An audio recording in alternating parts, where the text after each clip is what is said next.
কুয়াকাটা সমুদ্র সৈকত দেখতে এসে প্রথমেই চোখে পড়ল হানিমুন রিসোর্টে আঙ্গুরের চাষ। 14 এপ্রিল 2025 প্রথম বৈশাখের দিন কুয়াকাটা সমুদ্রের পরে সমুদ্র প্রেমিকদের উছড়ে পড়া ভিড়। বৈশাখের প্রথম দিনকে আনন্দময় ও স্মৃতি হিসেবে ধরে রাখতে বাংলাদেশের বিভিন্ন জেলা উপজেলা থেকে কুয়াকাটা সমুদ্র সৈকত দেখার জন্য নারী পুরুষ সব বয়সী মানুষের ভিড় দেখা যায়। পয়লা বৈশাখকে কেন্দ্র করে যারা এই পর্যটক কেন্দ্রে এসেছেন তারা রাত্রি যাপন করেন বিভিন্ন হোটেলে। হোটেল থেকে ভোর 4টায় রওনা দেন সূর্য দেখার উদ্দেশ্যে। সূর্য স্পট শেষ করে চলে আসেন মেন স্পটে। মেন স্পটে এসে যেসব মানুষ এখানে এসে দেখতে পারেন যে আকর্ষণীয় একটি বিষয়, সেই বিষয়টি হচ্ছে এখানের গোসল করা। এখানের গোসল করার জন্যই মূলত মানুষ এখানে এসে থাকেন এবং এখানকার বড় বড় ঢেউ উপভোগ করার জন্য মানুষ এখানে মূলত এসে থাকে। তবে বৈশাখের প্রথম দিনকে যারা পান্তা ইলিশের মাধ্যমে স্মরণীয় করতে এই কুয়াকাটা সমুদ্র সৈকতে আসে বাংলাদেশের বিভিন্ন জেলা উপজেলা থেকে, তাদের জন্য খুব কষ্টকর হয়ে উঠেছে শুধুমাত্র এই একটি কারণে, কারণ এখানে পান্তা ইলিশের কোনো ব্যবস্থা নেই। এত সুন্দর একটি সমুদ্র সৈকত, এত সুন্দর একটি নাম করা জায়গা, এখানে বিশেষ একটি দিনের কোনো আয়োজন নেই। এই বিষয়টা আপনাদের বিষয় কেমন লাগে তো অবশ্যই কমেন্টে জানাতে বলবেন না।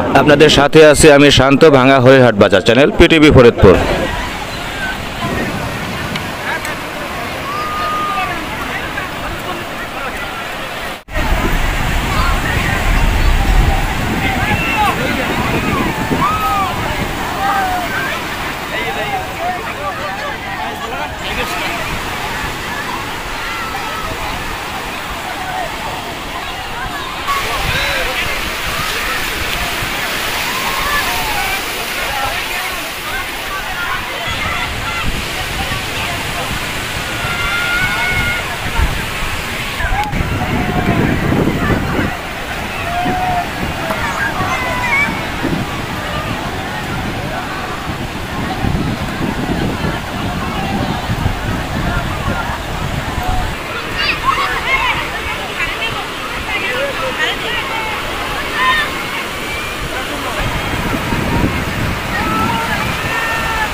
এই ভিডিওর একটা জিনিসটা বলেছে এই সামনে ভিডিও লাগি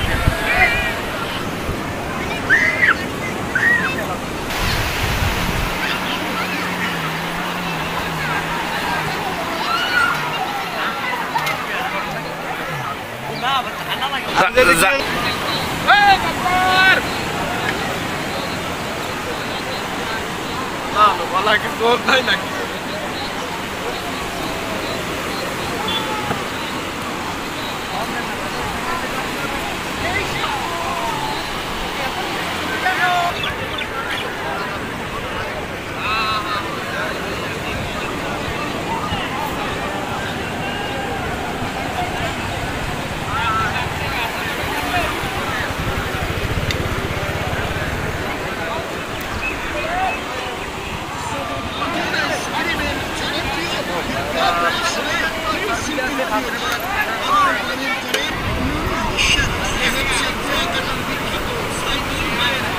সেই বলবেন